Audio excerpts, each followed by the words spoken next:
on? Okay, awesome. Welcome, hey, we're cool. Hi, I'm Michelle, I'm the organizer. I'll explain a little bit about myself in a second, just a little bit of logistics. So we did the doors open, good job, we made it. Now I'm gonna do a little bit of overview. We're also gonna have a welcome from All Turtles as well. Then we have two awesome guest speakers, Kian and Ryan from SAPIO. Woo-hoo! Who's going, their talk is going to be on bridging the product data science divide. I'm really stoked because they work with a bunch of like startups and stuff too, so they have a lot of insights that we don't normally see from our other talks, so you guys are in for a treat. Then we have a little bit of Q&A. If you do have Twitter, we will be doing questions via Twitter. I'll put up the handle where you could tweet to us too. Then more social hour, then you get to talk to all those friends that you just made, yeah? Sound good? Yeah? Okay, and the restrooms are right over there. And if there's a fire or anything, there's a door there, and there's a door back there. Okay, we're good?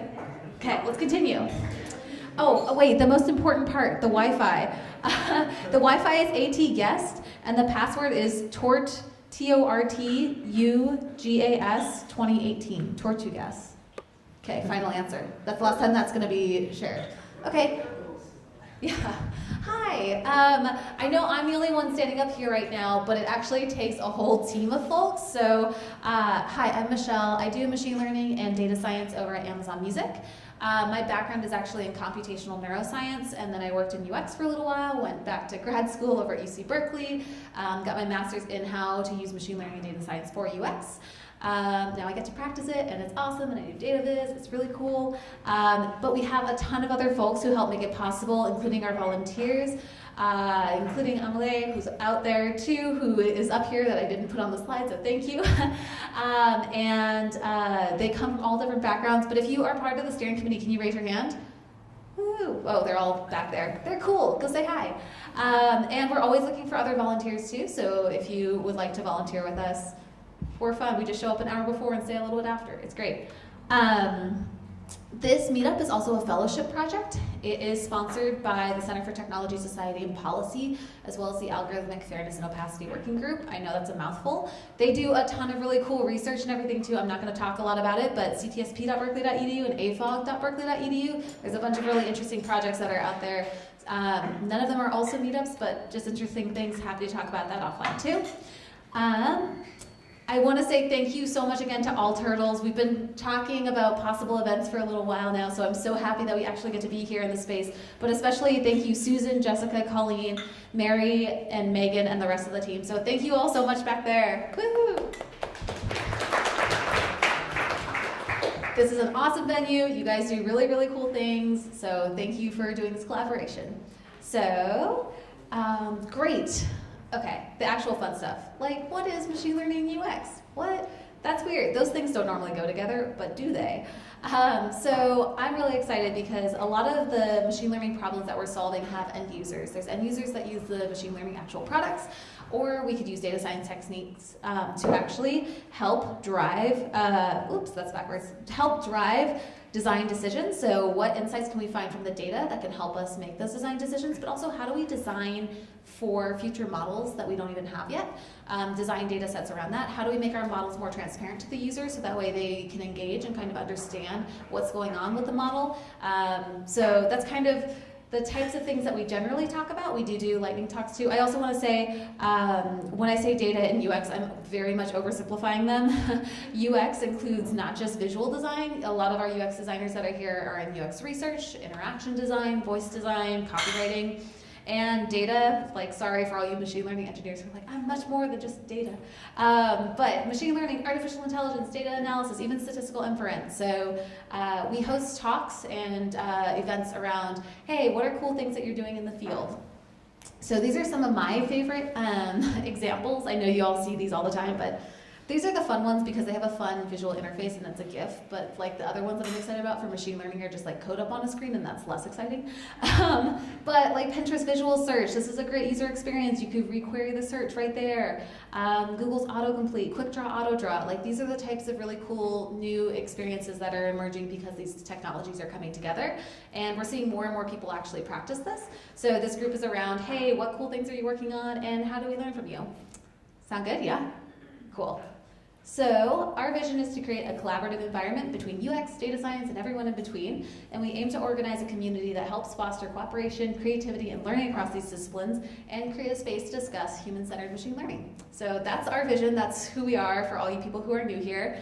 And what we actually do, we host regular tech talks and panels. Today we're going to be hearing really great stuff from SAP.io about like the startups that they work with and kind of the insights that they learn about product and data science. But we're always looking for new talks too, and especially around best practices. Maybe you tried something and it didn't work. Like that's another interesting thing too. I feel like we don't talk about our failures enough. There's a lot of us out there who are working on really interesting projects and products, and we're all trying to do similar things. So the idea is that we all come together and share kind of what we're working on. And semi-regular networking and happy hours, so that way it's not just me up here with a microphone. Anyways. Cool. Thank you to all of our past sponsors too. We've had Quid and Autodesk and Clara Labs and SAP.io and Noodle.ai and Salesforce and Google and IDEO, and now all turtles we can add to the list too. So thank you everybody. We've been going for a little over a year now. And you probably found us through meetup.com, which is great. We also have a bunch of other sources to find us as well. We have a website where we're putting up these talks. We do record this, so we are recording this talk. Thank you. Hi. And we'll put it up on our YouTube channel too, if you want to share it with colleagues as well. And we have a Twitter, which we tweet out like really great articles. Laurent helps run the Twitter too. So, and if you have cool articles, feel free to tag us and share it out. We'd love to share more resources too. And we also have our code of conduct up on the website too. But the biggest thing that I really want to stress is that we can't run this meetup without you. So thank you all so much for coming. But if you are like a UX designer doing machine learning stuff, if you're a data scientist solving problems around experience, if you do research into perception around ML data science interfaces, especially like declarative machine learning experiences, would love to hear from you. And if you just want to like sponsor a venue like how All Turtles is today, or people, you know someone who might be a good person to give a talk, or even just volunteer, no MLUX experience needed, hey. We would love to hear from you. If you have feedback about the event, types of events that you want to see, come find me, or you can email me or us at humans@MLUXSF.com, or I'm just Michelle at MLUXSF.com. Cool, sound good? Any questions so far? No? Okay. I know that was a lot, but it's for all the new people who come. So, welcome to All Turtles. Yeah. Is there someone from All Turtles? Yes. Okay, cool. Yeah. Welcome to All Turtles. Hello. It's so nice to meet you in person finally. Whew. Yes, it's off. Whew. Thank you all for coming. It's so nice to have you here. We're very appreciative of MLUX for setting up the programming and kind of like running this amazing meetup. I've been to a couple of these before and I always think they're really fantastic. So we're really, really happy to be hosting one. I'm just gonna talk for like literally 60 seconds about what AT is. All Turtles, we're a company that works on a broad portfolio of practical AI products. So for us, that means using technology that is newly accessible to product builders to make things that solve meaningful, pressing problems. We're in San Francisco, we're also in Paris and Tokyo.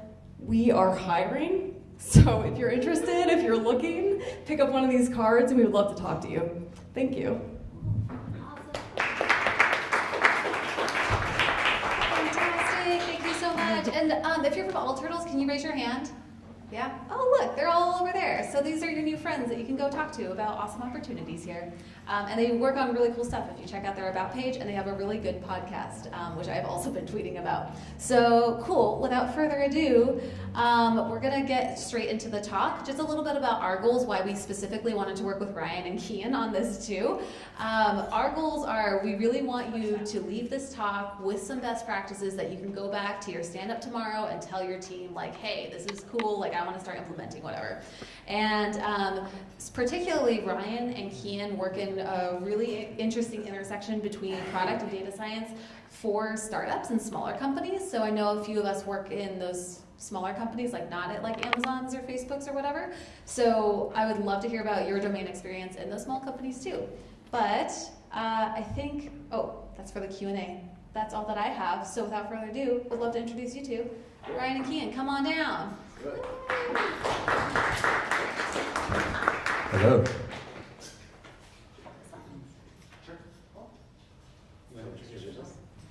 Yeah. Good evening. My name is Kian Kamyab. I am the data scientist on the venture studio team at SAP.io. We're just down the streets. I'm going to ask my awesome colleague Ryan to pass this out, or maybe Michelle. This is a bigger crowd than I expected. I'm really excited. By just show of hands, how many of you are here because of a New Year's resolution to get more engaged and go to meetups? Don't be bashful. Yeah, nice. Way to make 2019 like really count. So Ryan and I are here to talk about some of the best practices that we've observed working alongside very small teams in what you could kind of consider a speedboat in a giant cargo ship called SAP. And we're also distributing a little exercise for you. Does anybody need a pen? Because I have one pen. And if you want to introduce yourself. Hey everyone, I'm Ryan, as was mentioned. I'm an entrepreneur in residence at I.O., so we can talk about what that means at some point, but I think you'll hear a bit about it when we get into it. But I think the most important thing right now is that people have a pen, and you also lock eyes with somebody around you. Like just non-verbally, you sort of know, like, yeah, you're my partner.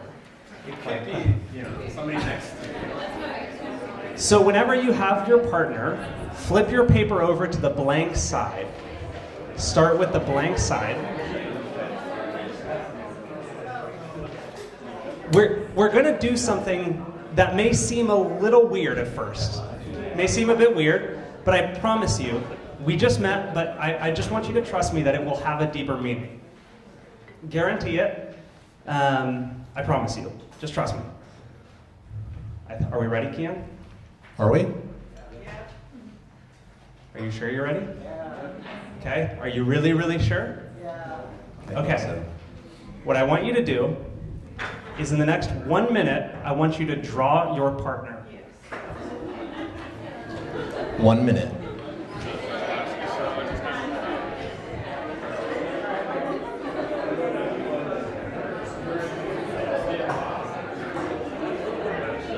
About 30 seconds left. 30 seconds left.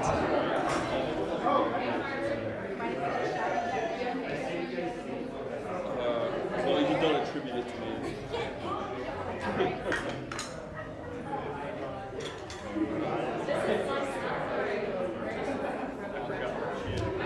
All right, about 10 seconds. 10 seconds left.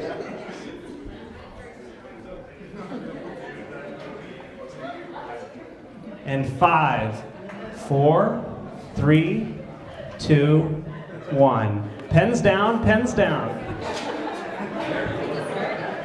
From what I've seen, these are amazing.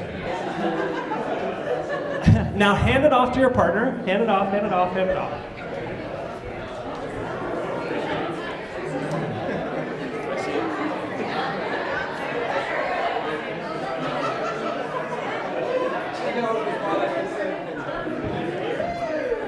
So, how did that feel?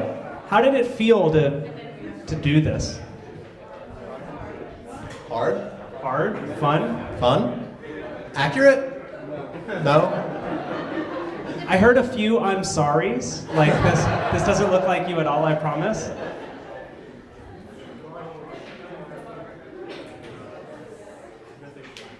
I promised you at the beginning that it would have a deeper meaning. So here it is. We wanted to start tonight with getting you all in the right mindset. We know some of the things that are going to come up today might be a little weird, it might be a little different, but we wanted to take you all back to your childhood. We wanted you all to think like a child does, right? When you think about a young boy or girl, or back when you were a kid, or perhaps your kids, running home, they're so excited to show you the drawings or the work or anything that they've created that day. And this excitement to share, this excitement to create, and without fear. It may be the worst thing you've created in the past year, but tonight... That's not true for anyone here tonight. But you were so excited to share regardless, right? And so we wanted to start tonight with this mindset, because throughout the night you'll see a few different things, and a few things that may be new, that may be weird, that may be crazy and fun. But we want you all to share, and we're going to share stuff that we aren't necessarily experts in. So with that, let's get started. Let's. I still think of myself as a child at heart. Cool. So let's give a little bit of context, and we will return to these amazing drawings in a bit. But let's give a little bit of context as to where Ryan and I work day in and day out. We work at SAP.io, and SAP.io is kind of like this autonomous little speedboat in this big giant thing called SAP. SAP is big. It was founded almost 50 years ago by a couple of rogue IBMers who in Waldorf, Germany decided to, well, they had the audacious vision of really making some money with optimized databases. It grew through the years. Currently, SAP operates in 130 countries, has over 90,000 employees, builds and maintains more than 300 products, has over 350,000 customers, big and small. And we're a small little drop in it, but I think we can make some really big ripples. So let's talk a little bit more about SAP. Lots of connections, okay? So like 98 of the 100 most valuable brands in the world use SAP systems. 92% of the world's largest 2,000 companies use SAP systems. There is a really big strategic advantage here for building a startup with these kinds of connections. We can build products that we can test and validate against a really big giant Rolodex. I guess those don't exist, but like a really big list of potential customers. We also sit on a ton of data. This just kind of gives you a sense of how much data exhaust goes into SAP systems, but 76% of the world's transaction revenue touches some SAP system. Trillions of dollars of revenue each and every day go through an SAP system. Really big strategic asset, our data assets, right? Here are some of the ways, this is maybe a little bit boring, but some of the ways that SAP touches its enterprise clients, right? There are the ERP and digital core, enterprise resource planning, where SAP kind of like buttered its bread. Analytics, Leonardo machine learning, AI, customer engagement and commerce, experience management, human resources. SAP touches all sorts of processes across all sorts of companies in many different verticals. So it's kind of a pretty ideal place to try to experiment a little bit. Ryan and I are at SAP.io. Like I mentioned, we're maybe a drop in the bucket as far as SAP goes. But we've been given this autonomy to be a speedboat where SAP might be a giant cargo ship. And what we try to do is kind of compress that build cycle so that we can learn quickly, so that we can iterate and we can decide, hey, this idea has a lot of merit or it might not. And if it does have some merit, like how do we iterate that product quickly? And on a time scale that is just like leaves people in like the SAP mothership scratching their head a little bit, like, whoa, I can't build what you guys built with 1,000 people. Your team did it with 5 in like a month. But we just move quickly knowing that sometimes we're gonna fail, and we're okay with that. Why? Because the basic thesis of I.O. is that small inputs can have very much outsized outputs. I mentioned a lot of the strategic assets that SAP has. Well, if you're able to leverage those assets and try to build something on top of them, and say, for instance, you have 98 of the 100 most of the world's most valuable brands working with you, you can bring those people to the table as a small startup that would otherwise not give you the time of day. If we can leverage this, a team of 8 can build a geospatial analytics product and get MasterCard to the table, and that's pretty awesome. And there's also a bit of historical precedent here that small inputs, small teams can produce pretty outsized outputs.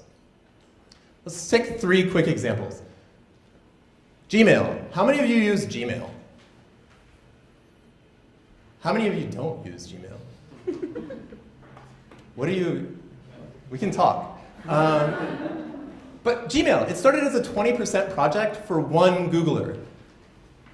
The beta team size was 10. It rolled out internally Google, it was adopted across Google, and it was iterated upon within Google. And then it launched into the wild. Now, there are over 1 billion users, -3, I guess. There were 3 hands that weren't using Google. Around the world, and 1,300 employees work on Gmail. Small input, huge output. AWS, prototype team size 3, beta team size 57. Today, $25 billion run rate, 34,000 employees. Enormous, right? If you give a little bit of patience to a small team, they can produce some massive things. Now what about Instagram? Instagram, prototype team size 2. Founders of Instagram built this around the corner from I.O. in South Park. At acquisition, when Facebook came knocking on the door and people were like, wait, why would you pay that much for Instagram? 13 people. Today, 1 billion users, 7,000 employees. I'd like to, one, say that small inputs, big outputs, right? Which may not be that much of a surprise, but Google was kind of gaining traction when it started working on Gmail and rolling it out to the public.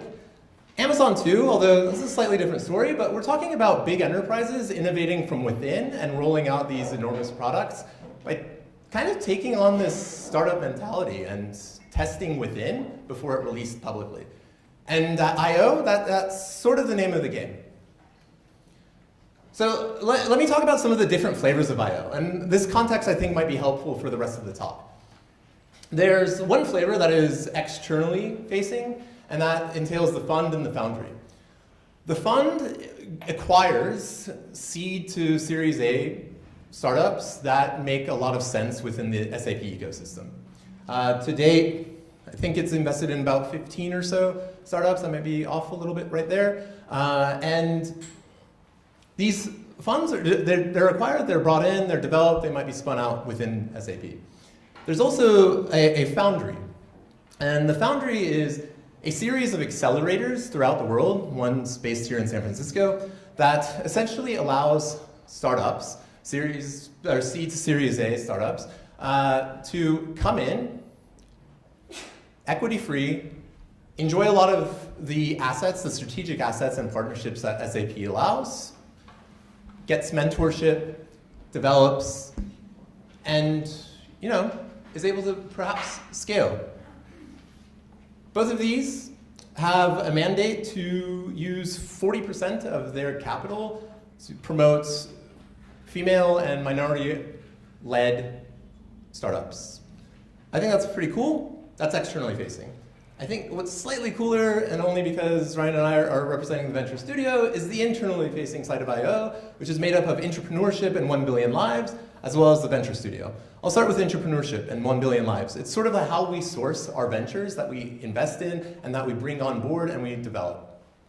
It is a SAP-wide program where this brain trust of 90-something thousand employees can develop an idea, get the resources to prove, or at least start validating that business model, start prototyping, start iterating a little bit, and then pitch to an investment committee of executives, get some runway, come into Venture Studio, and that's when the fun begins. 1 billion lives, very much similar, but the mandate is to create a venture that will impact 1 billion lives within, I think it's the next 15 years. So these two ways, or at least these two processes, are how we source ventures, and we choose a venture, or at least this is part of our investment thesis. It's that we want a venture that will really be audacious. SAP has a lot of revenue, and we want to contribute 1% to that.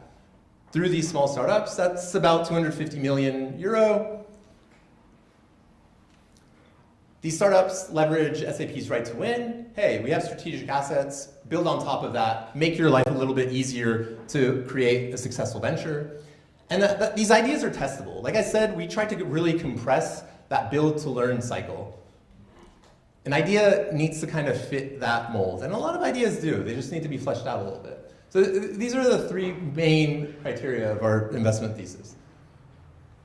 And what's it look like when a venture actually enters into I/O and the venture studio? What's this end-to-end innovation model? So we have this like bottom-up sourcing, the entrepreneurship program, 1 billion lives. We have this top-down sourcing where badasses like Ryan will come in and be an entrepreneur in residence, learn about innovation, how companies innovate, how startups innovate, how that might work within the SAP ecosystem.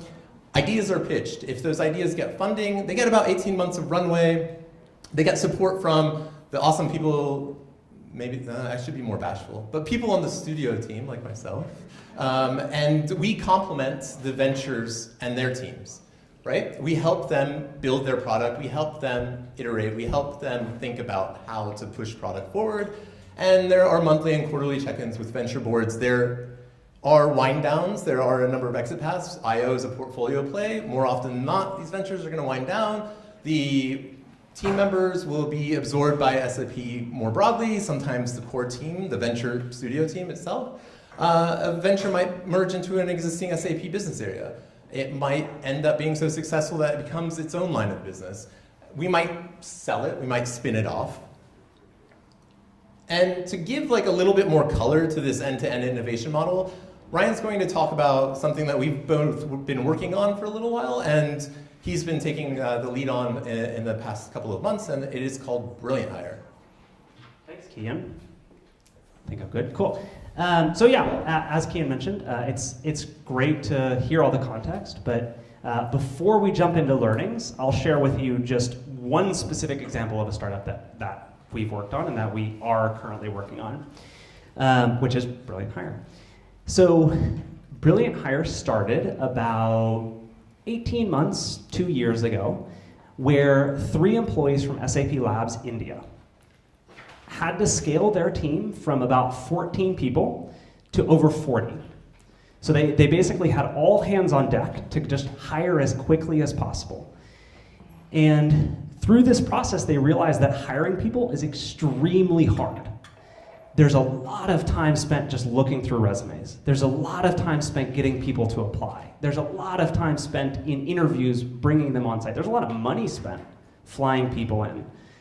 And so they thought, there has to be a better way. There has to be a better way. And it turns out at the time, they couldn't find a lot of great solutions that met their need. And so what did they do? As employees, they entered in one of the biggest hackathons that SAP hosts, which is the national, or sort of the annual hackathon in India with over 300 teams. They created something in just a weekend, and it won. It won first place. So they said, okay, let's go to the entrepreneurship program that Kian was mentioning. From there, they learned how to make it a big business. They learned how to turn a hackathon project into something that can make millions of dollars of revenue every single year, and that is now Brilliant Hire. So you might be asking sort of, what is Brilliant Hire? As I mentioned, it all started with this idea that hiring and the resume is broken, right? So the first thing that you do when you apply for a job is you probably update this, and then you upload it into the website. Wherever you're trying to apply, you just take it and upload. But there's actually a lot of problems here, right? Specifically, things like unconscious bias are incredibly big, can have an incredibly big impact on your application process. Things like your name, where you went to school, even just the words that you use in describing the different activities that you have can have a massive impact. In citing studies, there's ridiculous outcomes where white-sounding names get over 50% more callbacks than African American or Hispanic sounding names. There's even crazy outcomes where people are whiteifying their resume to adjust the wording so that it sounds more like a white person wrote it. It's just insane.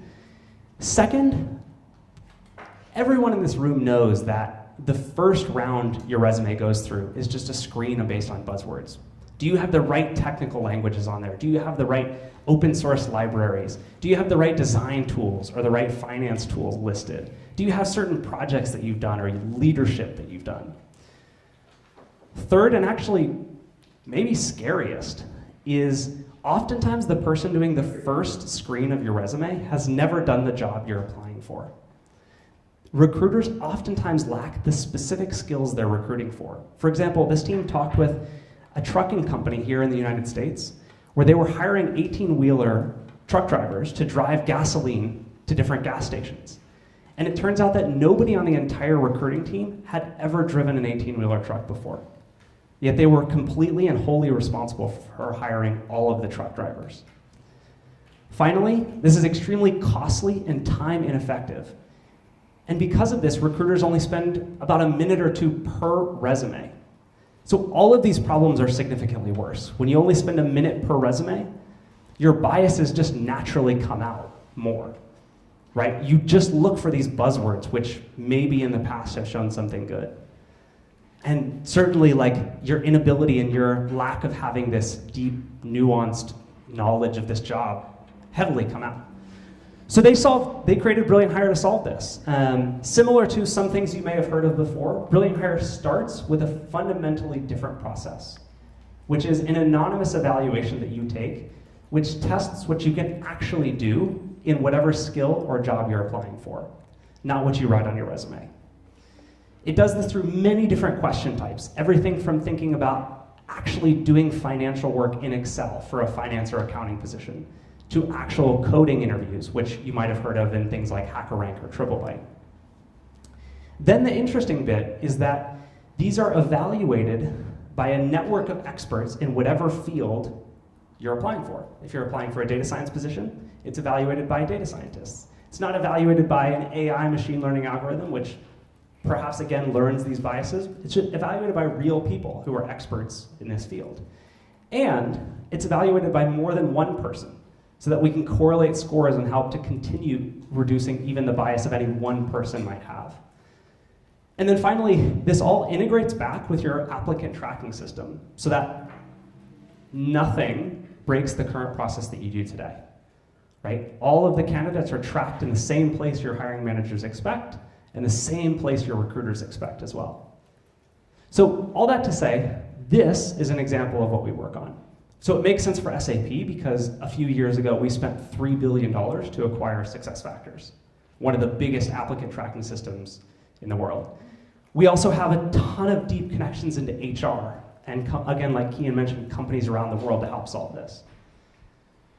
So with this context,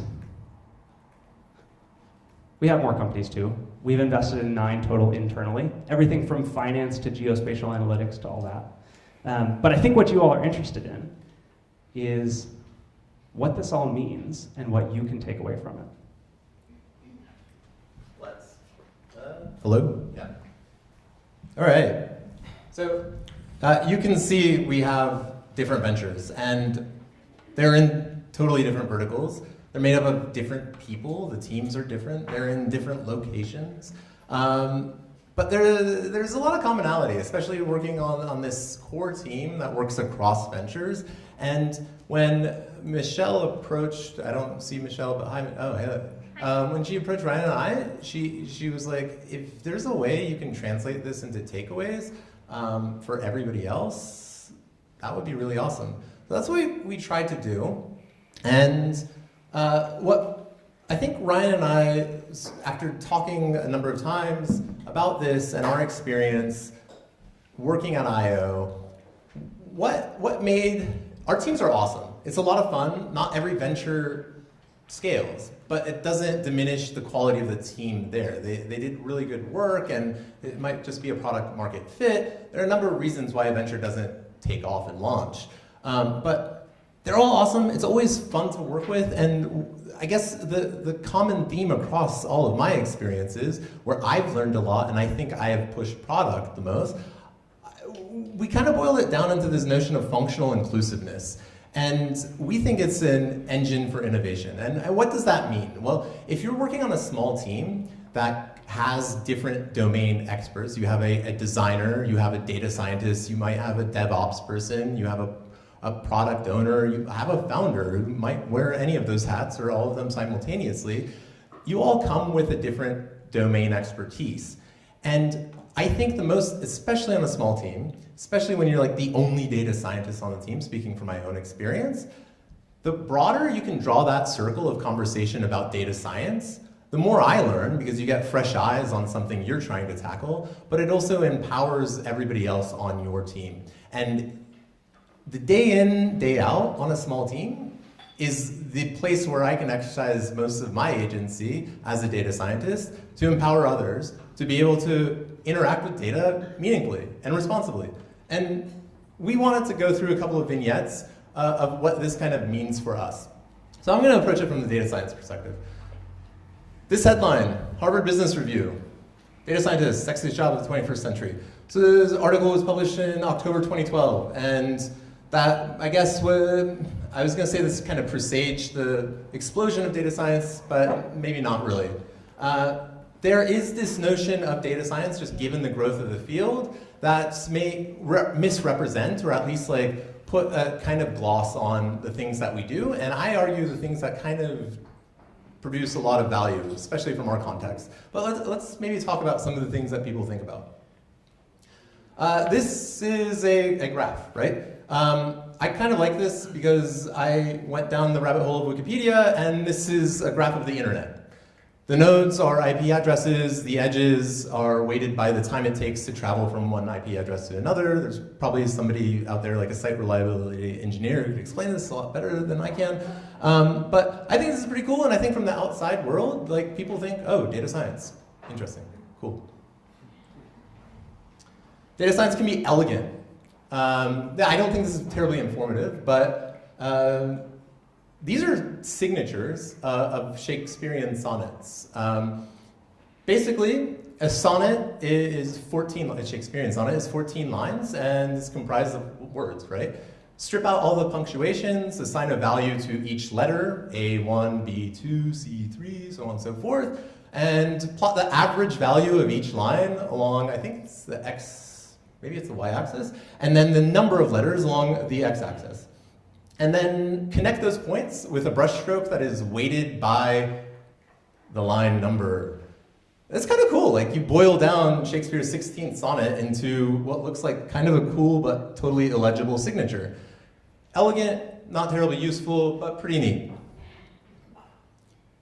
Here's something that I think is elegant, useful, and also tackles a very much important problem, from my perspective, in the world. This is a screenshot of this amazing platform called Wildbook. And Wildbook is this computer vision platform that helps detect and identify wildlife in crowdsourced images. Applications, censuses of like endangered species, right? So you have people going to national parks, going on safaris, they're taking pictures, and they might not know that's a cheetah, but maybe they know it's a cheetah, but they don't know this is Chester the cheetah or Chelsea the cheetah. What this platform does is it, one, detects wildlife, but it also identifies individual wildlife. It detects that this cheetah is Chelsea, and the cheetah in this other image is Chelsea, and the cheetah in this other image is Chelsea, and takes that metadata to create censuses of endangered species. And this is a really cool tool that is distributed to teams that will go out and conduct surveys at regular intervals of endangered species. I think this is a really cool application of data science.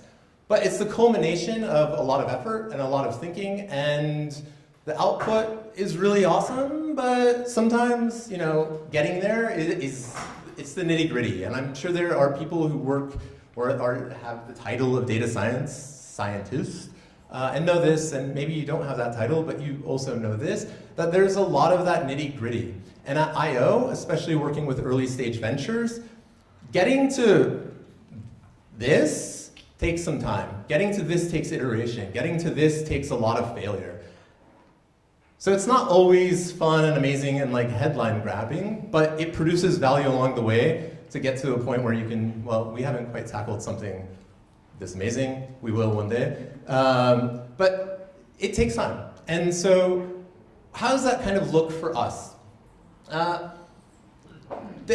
When you're working across like a cross-functional team, a lot of times I think people without the title of data scientist think that they don't practice data science.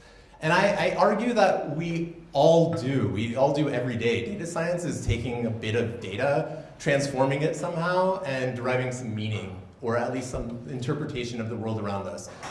You go to a restaurant, you do a scalar operation on your bill, and that is your tip, right?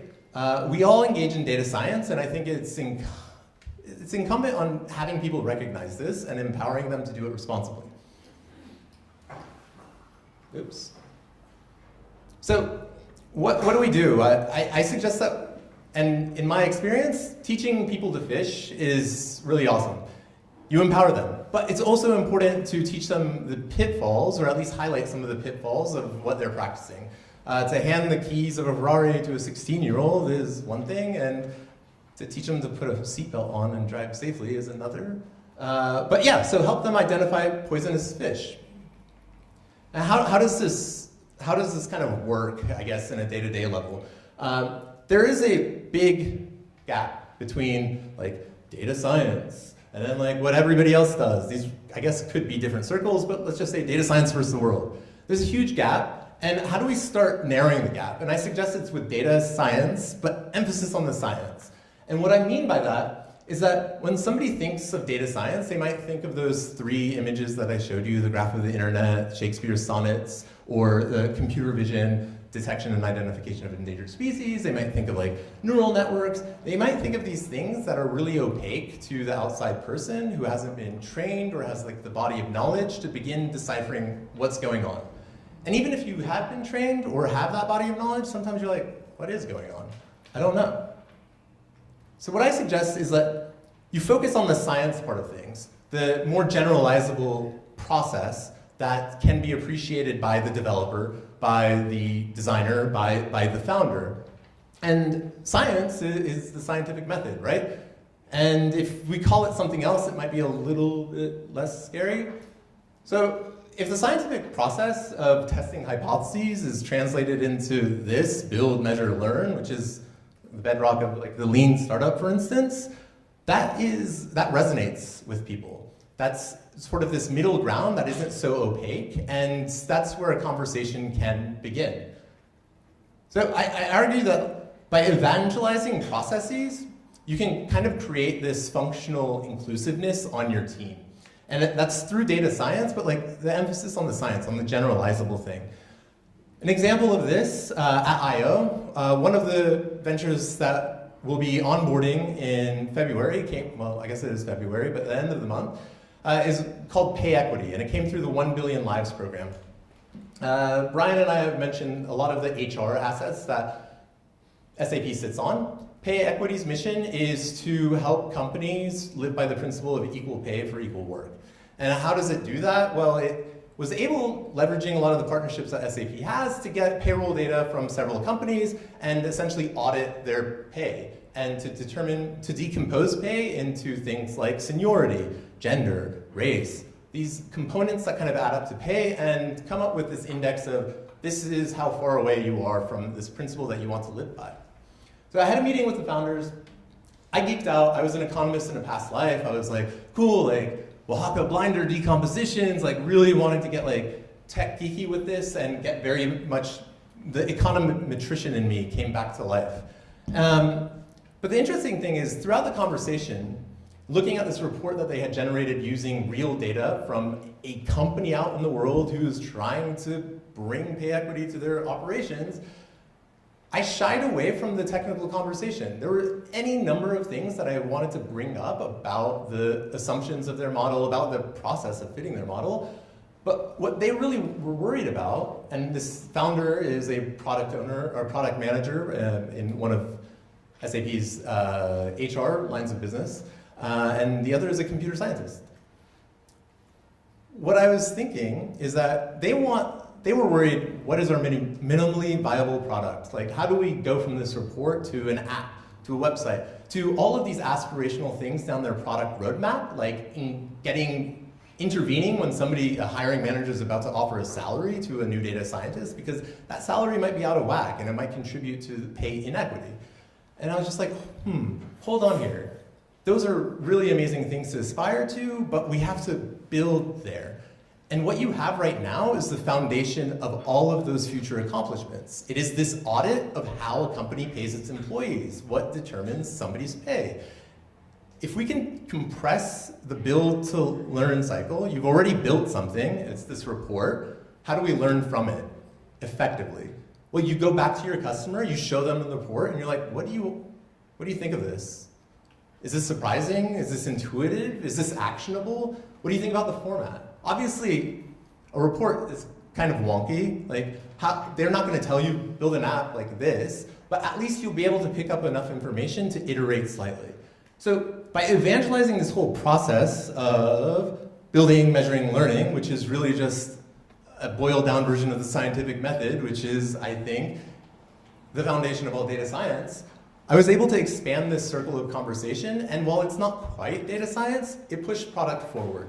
And I think it borrows heavily from this discipline that is really like undergirds my title as data scientist. Early stage ventures, small data is a thing.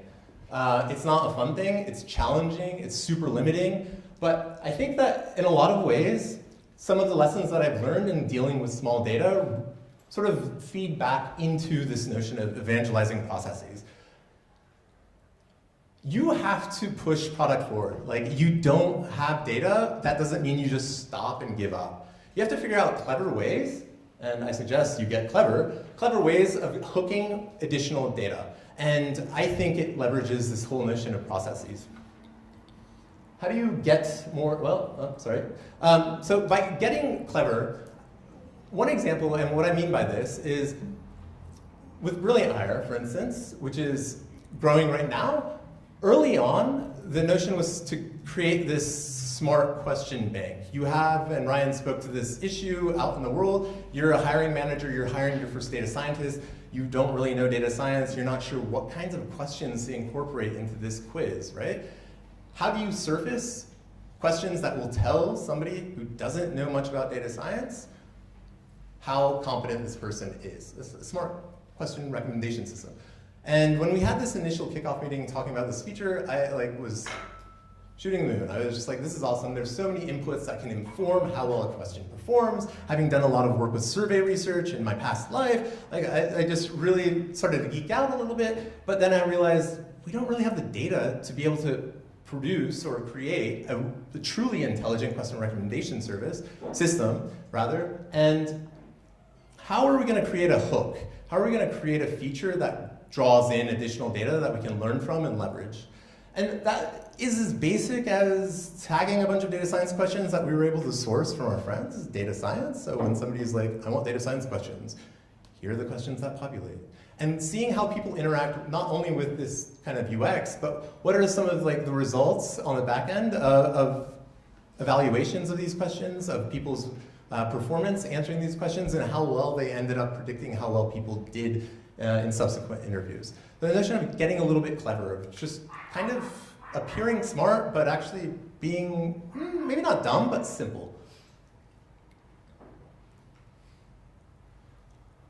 I think that data scientists, or anybody with domain expertise, but data scientists in particular, just given how statistical literacy and data science has exploded, people who know this stuff, it's incumbent on us to ensure that the folks around us, the place that we can actually exercise agency each and every day, they can have really meaningful and responsible interactions with data. And by meaningful, I mean that they're able to derive some sort of actionable insight from data, but responsibly in knowing a lot of the pitfalls, especially when sometimes the usage of data has a direct consequence on people's lives. So if, from the data science perspective, you're able to expand that circle, you're able to kind of teach somebody to fish and teach them how to identify poisonous fish. You expand that circle on your team, that's where you spend most of your, at least waking life. And if your mission is to build product, if you do this, my thesis is that you also facilitate interactions for your users with data, that you bake into the development of a product more streamlined interactions with data and more responsible interactions with data. And ultimately, the hope is that, and my moonshot, is that those interactions will affect the entire ecosystem of a place like SAP, for instance, by working on these small teams, and also just expanding the circle of conversation of data science by identifying where you can meet in the middle. Ryan is going to talk about how ventures have interacted kind of along this plane of functional inclusiveness. And it's pretty simple. They steal stuff. One of the things we deeply believe at I/O is that leveraging other people's expertise, leveraging their ideas, leveraging their products, leveraging their knowledge is core and fundamental to us being able to go way faster than everything else. So let me give you a few concrete examples of things that we leverage, we steal, all that jazz. We're not the first ones to think of this idea. Absolutely recommend this book, Steal Like an Artist. It's more of a workbook than anything else, but this is sort of what started our journey in thinking about stealing, which I mentioned is everything. Everything. So all of our startups have a very similar privacy policy because it's just a pain in the butt to write a privacy policy, and there's no reason to write it 9 times over again if you're going to start doing the same stuff. Same thing with terms of service. What we found is that giving our startups, number 1, a culture, and then number 2, the tools to help steal these ideas has helped them grow much quicker. So for example, with basic things like open source libraries, right? All we did was start a simple GitHub repo with just a README in it. That's all it has. That all the startups keep updating with their latest open source libraries that they found that work great, that don't gather crazy amounts of random data from our users or don't screw us over with emails all the time. And this has been one of the best resources for teams as they come into the platform, as they come into the group. Like I mentioned, we also steal board decks. Most importantly though, and one of the biggest learnings for us internally is that they steal people. This sounds a bit weird, but when we think about breaking down these walls between teams, it allows us, both Kian and I, being on this core team, and it allows designers from one team to flow in, learn something about how that team's doing something, and then flow back out and carry that in.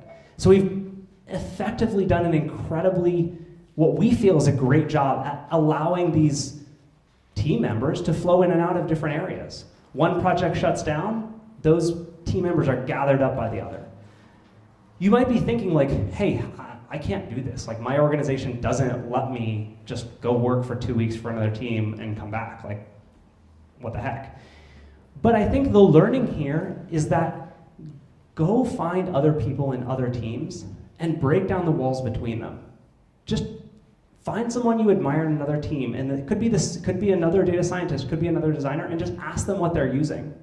And just try to learn, because this is one of the most critical things that we found with teams that makes them go faster, is just sharing knowledge.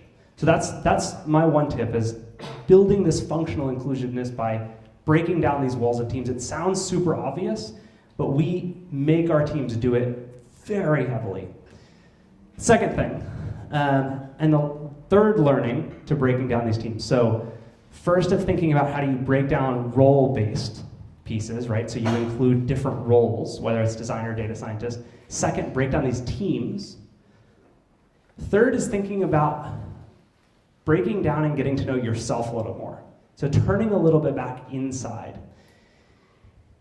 And it comes back to this idea of just getting on a plane and being there and how important that is. So when I first started working with Brilliant Hire, I worked with them every morning at 6 a.m. we were on calls. Every night at midnight we were on calls, given that I'm here and there are 13 hours difference in Bangalore, India.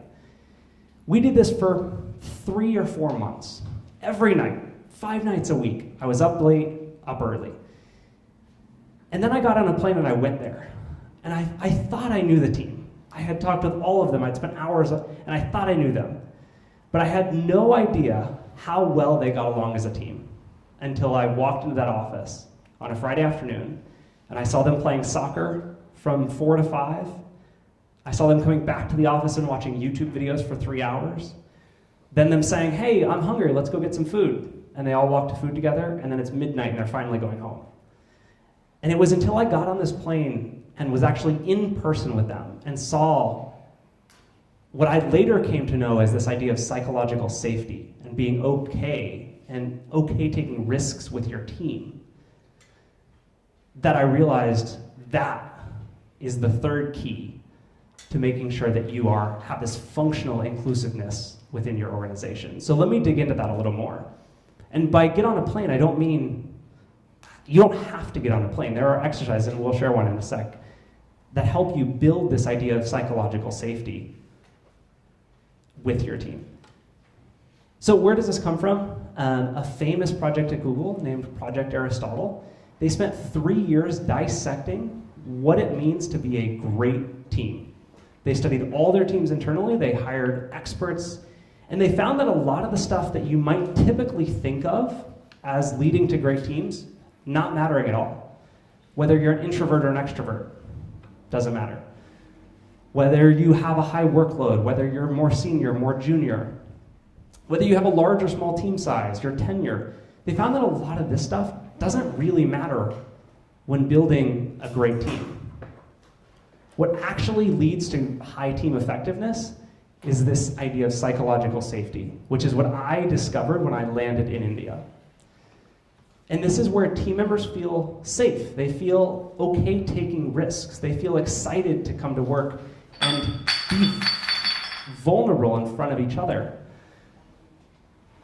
So when thinking about this, and when thinking about this tied to our teams in the Venture Studio, we started to develop and think through how could we not only give them this knowledge, but just like you all did at the beginning, get them to experience it from day one. And so we started working through some different exercises where, maybe when the team first gets together or right after they get investment, they do some activities where, in this specific example, maybe they finish sentence stubs. So they start pretty normal, what you don't know about me, what food I could eat every day for a year. But then they get to some more serious stuff about feeling included or excluded. They get to some deeper, more intense conversations that really push you in a short time period to be open and vulnerable with your team. And so these are the types of activities that we've started doing with teams to help them, number one, get to know themselves even a little deeper. We hear a lot from teams that they walk away from this not only knowing their team extremely well, but knowing themselves. But we then realized that this is not a one-time thing. And so funny enough, one of the ventures, our most recently funded ventures, Dabra, is helping teams build this on a much more regular basis. And thinking through, this isn't a one-time event. You get funded once every few years, maybe once a year if you're lucky.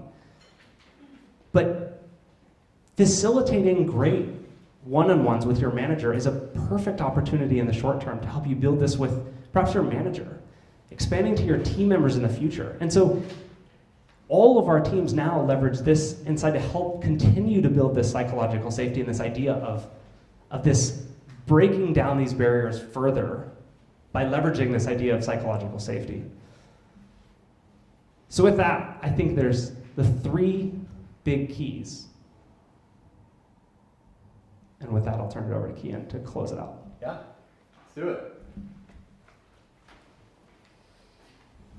Okay, so I think in a lot of ways, this notion of functional inclusiveness, it's about narrowing the gap. It's about getting to, one, be in a place where you can have conversations that might be unfamiliar with regards to domain expertise. It might have to do with teams themselves on a more aggregated level, borrowing from one another. Or it might be baking into the day-to-day process of your team exercises or reminders of the people behind the title. Who is the data scientist? Hi, I'm Kian. I am a data scientist, but there's a lot here reminding yourselves day in and day out about that reality. I think it comes down to teaching, stealing or remixing, and then fundamentally empowering the individual.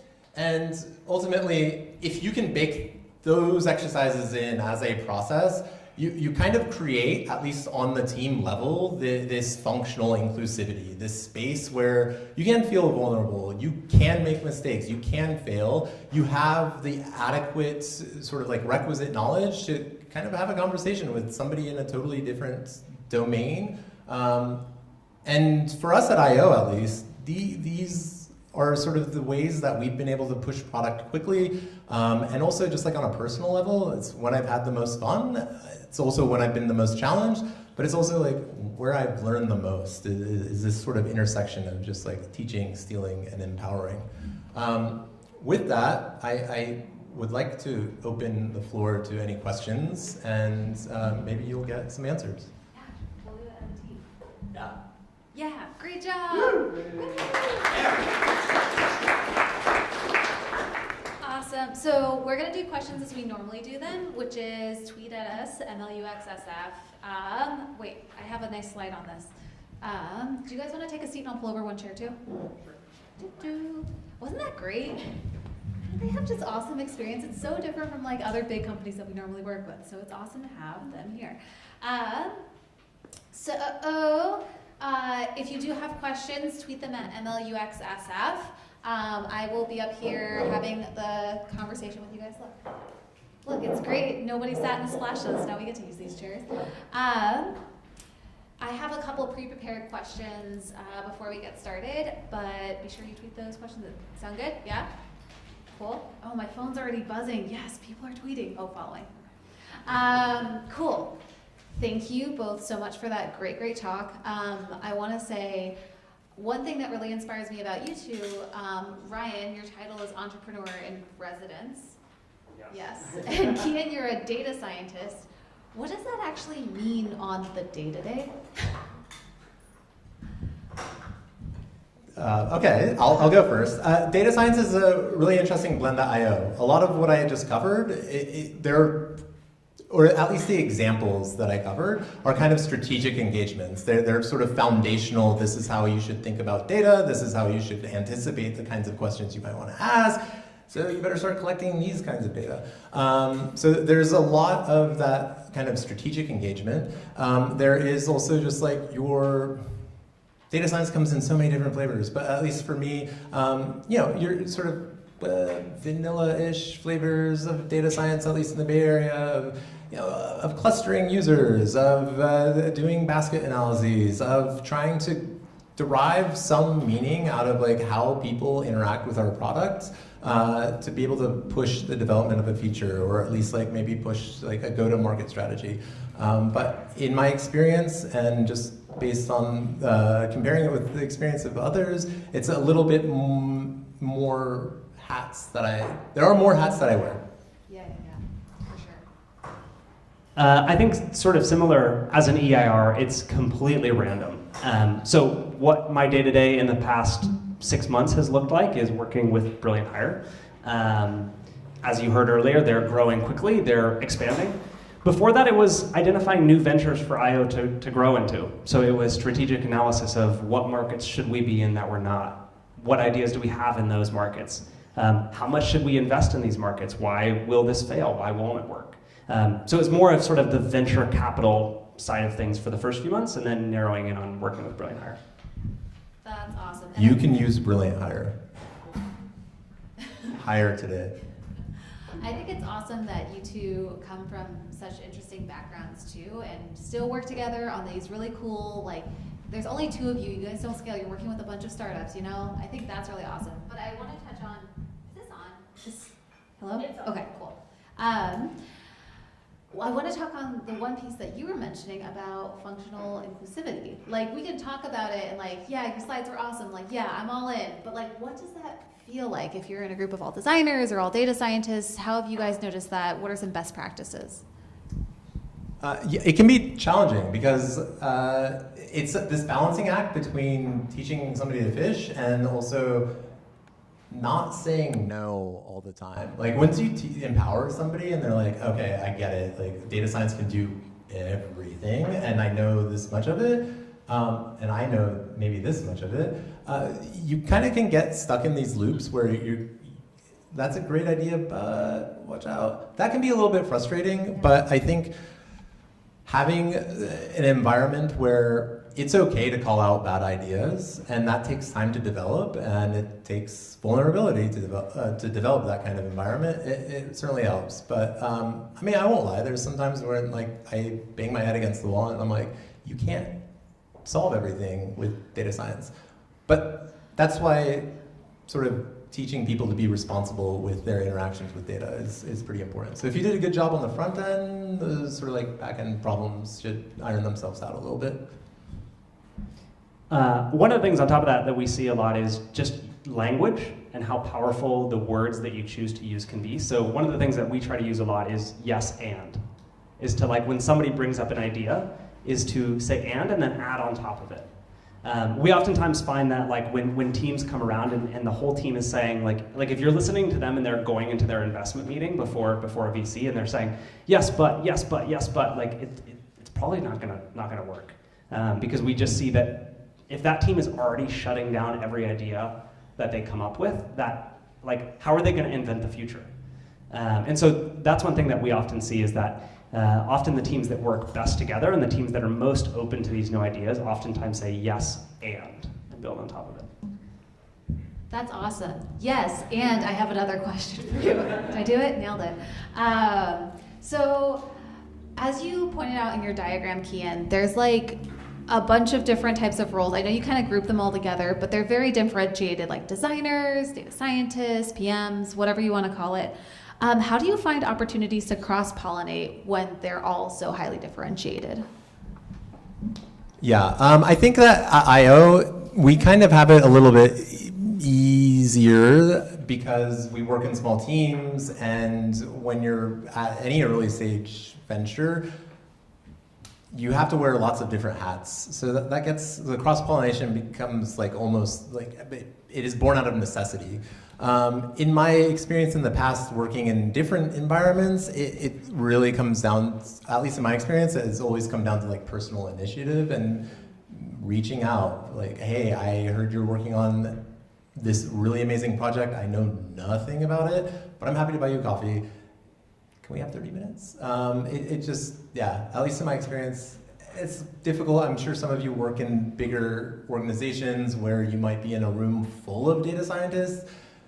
It gets a little bit trickier, but start small. I mean, if you do work in a room full of data scientists, somebody's working on an application of data science that is probably unfamiliar to you, and you can start that conversation that way. But yeah, that's been my experience. Yeah, same thing. Just ask for coffee. Nobody's ever going to turn you down for 30 minutes if you let them talk about something that they love. So.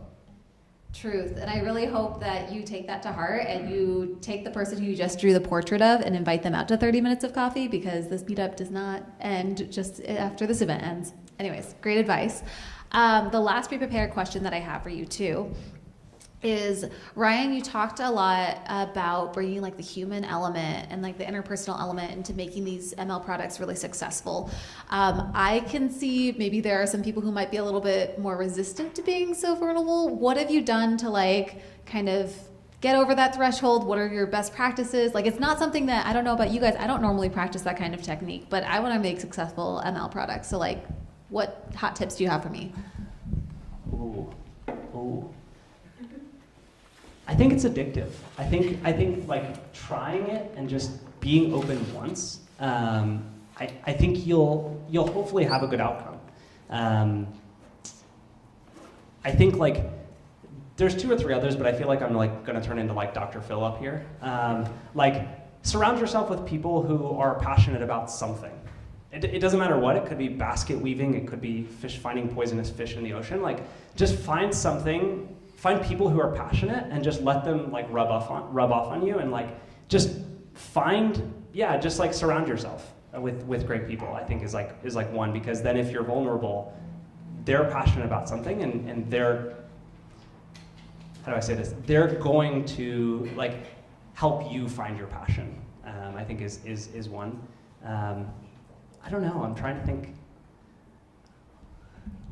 It's super hard. I'll hop on it? Yeah. I think there's small things you can do to get yourself in this right mindset. So like even just basic things, like when you walk to work, pick a different way. Because when you put yourself in new situations like that, you'll oftentimes see things just really differently. So if you're going to a city that you've been to 10 times, stay in a new hotel or stay in a new part of town. If you're going to your favorite restaurant, find something new to order. I think like there's some of those really small things that you can sort of like, get your foot a little wet with this idea of like being open and being vulnerable to new things. I think I taught you the new route to work thing. It's something I engage in. I think it's like super hard. But to Ryan's point, where you can exercise, I think, the most agency in being vulnerable is with yourself. And it's hard in the workplace. Like some people are, they come into work and it's just like there's only so much you want to share. That's understandable. I'm not saying like pour your heart out. But if you can at least be open with yourself and exercise like some of these activities, like taking a different route to work, just mixing it up a little bit, gives you at least a little bit of fresh perspective. And in the ideal scenario, like IO has not achieved this, but we aspire to it. You have a team of people that are like-minded. Like-minded in that open sense, and you kind of push each other. And it's fun, but it can also hurt. And everybody has to just know that you're in it to be better as a group. But yeah, it's tricky. Yeah, I like the pro tip of actual actionable items that all of us can do. Like we could all take a different way. I'm not sure how many of you walked from BART, but probably a lot of us took down 8th. Why not take 9th? Who knows? Cool, so we do have some questions, and one thing that I had noticed too that was very interesting to me as like someone who organizes this, the one slide that you guys had up, which everybody had their cameras taking photos of, was around that, you guys know which one because you all have photos of it, the psychological trust and safety. Could you speak a little bit to that? Maybe even like, are they inclusive? Like, is there a difference between them? Any other applications that you found for that finding as well? Yeah, so I think like the base answer to this is rework.google.com. I think is the thing, or just like search rework on Google. There are actually books written on this, so you can find tons more knowledge, exercise, activities, all that. I think we've run that specific set of activities, or set of sort of sentence stubs with many different teams of many different backgrounds, of many different ages, many different tenures and seniorities, and we've seen really good success with it. And I think like I mentioned, people come away knowing more both about themselves and as well as getting to their team a little bit. But yeah, I think like rework, I think it's like with.withgoogle.com is the best place for that and much more. Awesome, cool. Another question that we got too, and feel free to tweet in. Can I just add one thing to that? Sure. I think that in a lot of ways, practices that engender an environment of vulnerability, you have to be a little bit careful, right? So like if you have a brainstorming sessions, right? You get in front of a whiteboard and don't denigrate anybody's idea, but like implicitly, it comes down to like a pitch contest. It might be a bad idea, but it's the delivery. And if you have a channel of communications that on its surface might be like, hey, this is like a flat level playing field, but in practice what you see is that it draws usually the most extroverted, usually the person who can inspire the most confidence in an idea that on its own doesn't inspire confidence. That's a little bit problematic. And I think intentionality in designing those channels of communication is super important. And I'm happy to I have ideas, I've tried some of these ideas out. I'm sure some of you have ideas. I would love to talk to you about them afterward, but yeah. So just be, careful. Cool, thank you. We did get a couple of questions. I'm just gonna kind of group and aggregate some of the questions too. A lot of questions around what is your best advice for small startups that are doing ML products? You guys are working with a bunch of startups that are doing ML products. You're in a really cool and unique position, and I'm a little bit jealous because you guys get to see a bunch of really cool things and like you mentioned, take different parts or whatever. But like, what are some key things that you're finding that could be really helpful to someone who might just be at like one of those startups that they could go and apply? Get coffee with other people. I mean, seriously, find ways of validating your ideas. Find ways of, I guess, to abstract it back, of coloring your intuition for your product so that you can act on it. That whole curse of small data is super real, and you're never going to be able to get the clarity of like an A/B test on a website with like 10 million visitors a day. You have to start somewhere, and I think you have to be open to all potential inputs of data and be responsible about those inputs. Some of them are going to be more noise than signal. But inform your intuition and trust it, and hopefully it works out. Yeah, I mean, I agree. Get coffee, have fun. We're all doing like awesome work, and I think it's oftentimes easy to forget that. But I think the other thing I'll mention too is just have an opinion. I think like Kian mentions it a little bit now of like, you'll find out the most from your users when you go in with an opinion about something and get their gut reaction on it. If you go in with sort of this mishmash of mashed potato product that is like trying to solve 8 different things at once, it's going to be really hard for you to clear out feedback. But if you go in with a really opinionated piece of design, piece of software, piece of machine learning, you'll get much more pointed feedback. Yeah, whether it's a customer or a manager. I mean, you might not be working at a small startup and dealing with customers, but if you're working on a data science project or a design project, I think this is better baked in with design processes. Like, ask for feedback. Be like, okay, you wanted me to figure out what your users like, and you spend a week, like, show them what you found, even if it's a null result. At least you'll get some sense of, oh, hey, the stakeholder kind of gets it, this kind of clicks. Just, constantly solicit feedback. Cool. I think we have time for one more question, but you guys are going to stick around for the social hour after? Yeah, cool, awesome. So if you have other questions, come find them. Also come find me. But the last question that we kind of have, we have a ton of people who are designers in the room.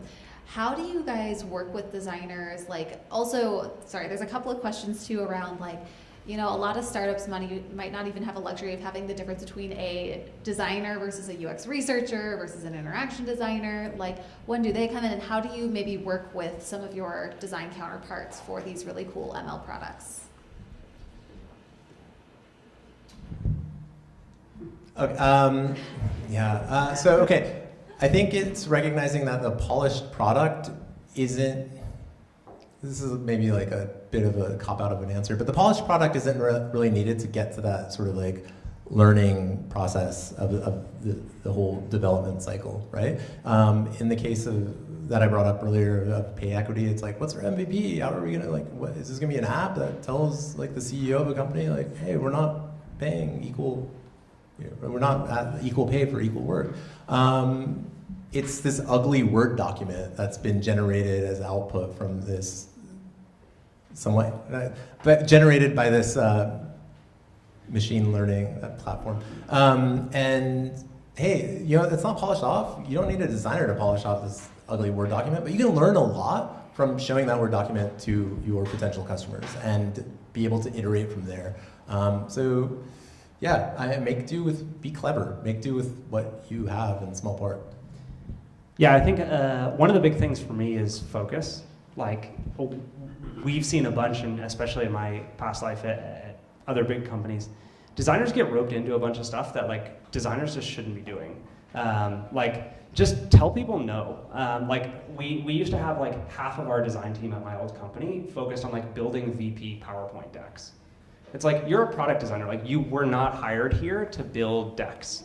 And so that's one thing that we've like try to do a lot of, or at least I try to push on, is like identify what are the most high value tasks that design should be involved with. And oftentimes that's building MVPs, that's building product and product design.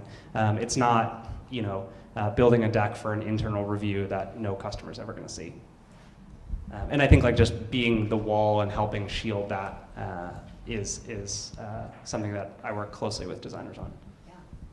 That's awesome. I know we are just at time. I'm so surprised we stayed on our time track this entire time. But I just want to tell you both thank you so much again for sharing your amazing insights. Can we give them another round of applause?